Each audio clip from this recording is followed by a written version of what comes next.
it's ridiculous that France hasn't already given New Caledonia independence.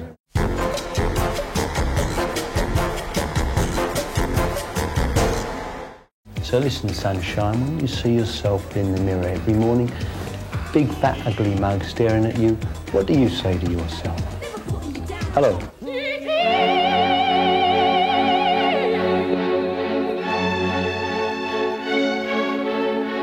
Who was it you wanted to look like when you were just a little kid? God. Listen, I'm going to give you a magic torch. You can just change anything about yourself you like. What's it going to be? Drums. I started off as a drummer, and I always wanted to be a great drummer. So I'm still trying.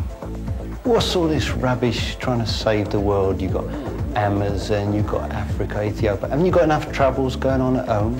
Just to sit on our backsides, just counting royalties and forgetting the world, I think would be a terrible waste. So even though some of it may be naive, I think it is actually a lot more practical now.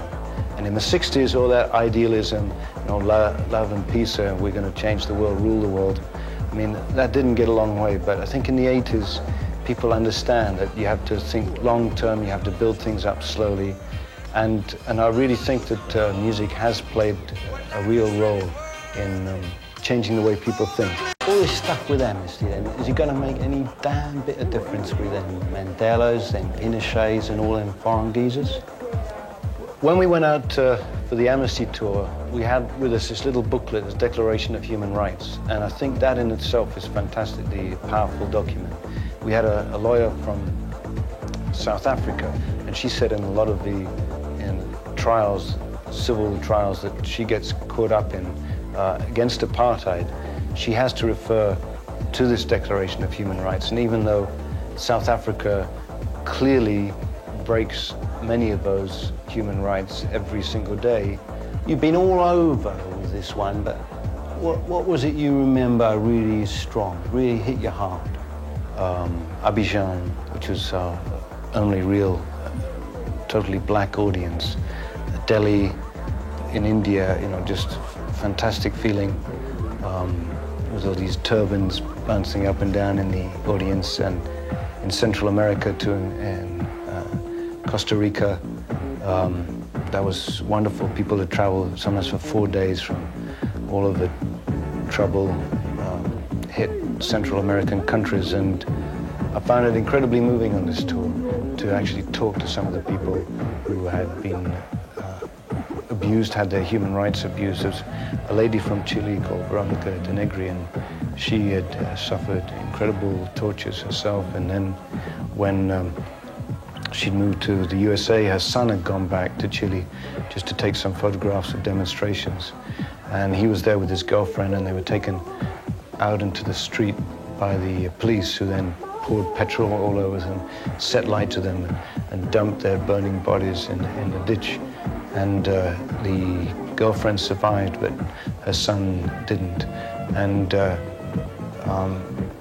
sort of passion and intensity with which she does her work, makes you feel very humble. You did a little bit of the old fluty on Cat Stevens, Smoking a Bone Jack on, but he's gone all sort of different now. There's Yusuf Islam stuff. What do you think of all that? All the Salman Rushdie bit, censorship. What's it going to do for the world then, Pete? I remember him as being very bright, very musical, very intelligent, and a sort of liberal thinker.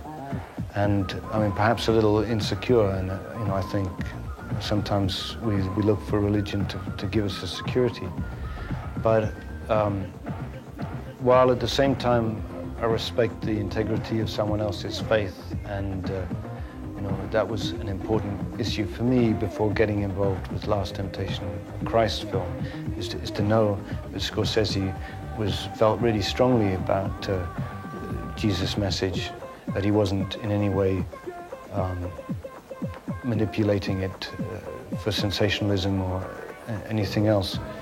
That the similar parallels with the Rushdie book, and so it really shocked me and disturbed me for a number of days to see Yusuf Islam talking in this way. I mean, I know he's sincere and he's devout, but to me, the question of insulting a religion versus the balance of a man's life. It's now bloody 10 years we've had a file, Maggie. What's she done for you then?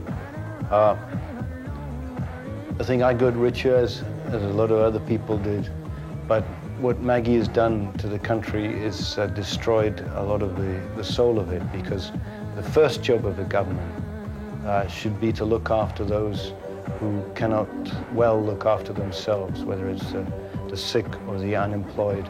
And I think she's destroyed the health service, and there are many millions out of work. And I think we really need a change now badly in England. Isn't it about time France got off their colonial backsides with New Caledonia? It's ridiculous that France hasn't already given New Caledonia independence, and perhaps in this anniversary this year would be a very suitable time.